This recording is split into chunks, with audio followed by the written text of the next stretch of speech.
Normally cakap kurus. Lepas tu, bila beli, kopi ni manis. Macam mana agak boleh kurus? Gula boleh gemuk. Lepas tu gula buat kita lapar. Betul, sangat setuju. Tapi ini tak sama. Kalau korang beli kopi ni, tak mungkin manis. Sebab dia pemanis pun tak ada. Jangan cakap gula putih, gula pasir, semua dia tak ada. Pemanis pun dia tak ada. Bahan manja kawan-kawan. Kalau you minum kopi ni pun boleh manis bermaksud. Salah belilah. Kopi ni bahan manja yang betul-betul boleh buat korang kurus. Kenapa boleh kurus? Sebab ini kopi boleh sekat you makan.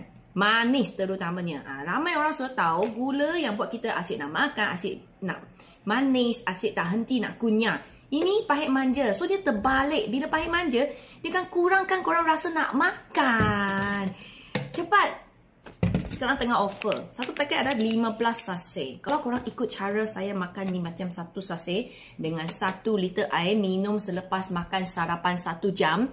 Sampailah pukul 12, 1 macam tu petang. You akan rasa memang you tak nak makan manis. Tak nak makan benda yang goreng-goreng. Bukan asyik macam kenyang-kenyang je. Rasa dekat badan. Tak manis. Pahit manja. Yang boleh sekat korang makan.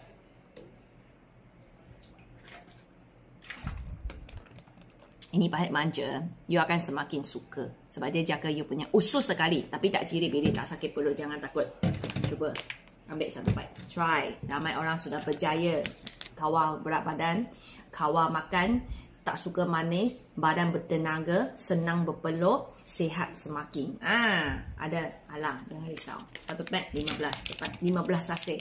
Harga RM35.90. Kalau you cari Midi Arabica Coffee, harga dia kurang daripada RM35.90. Cepat pergi order. Sekarang, platform bagi banyak voucher. So, sama-sama kita minum. Minuman yang sihat, tak manis, sekat makan. Yes.